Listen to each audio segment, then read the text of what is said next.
আজকে বানাবো আমি বাতাসা মিজরি দিয়ে পায়েস।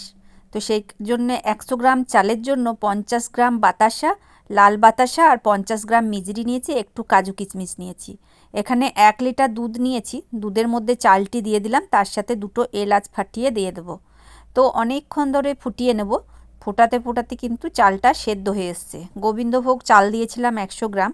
তো দেখো আমার অনেকটাই। আর সব থেকে হচ্ছে, যখন পিতলের কড়াইয়ে করা হয় তখন কিন্তু একটা পুরো ভোগের যে একটা গন্ধ সেটা কিন্তু বেরিয়ে আসে।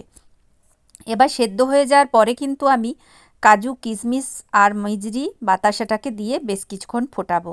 তো গোপালের ভোগ রান্না করার সময় বা রাধা মাধবের ভোগ রান্না করার সময় অবশ্যই মুখটা গামছা দিয়ে বেঁধে নেওয়া দরকার, কারণ ভোগ রান্নার সময় কিন্তু একদম কথা বলা উচিত নয়।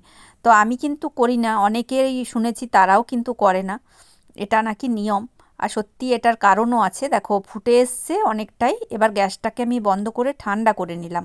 এবার গোপালকে নিবেদন করে তারপরেই সকলকে প্রসাদ দেব। তো চলো গোপালকে আগে ভোগ দর্শন তোমরাও করে নাও। গোপালকে আগে আমি ভোগ নিবেদন করে দিলাম।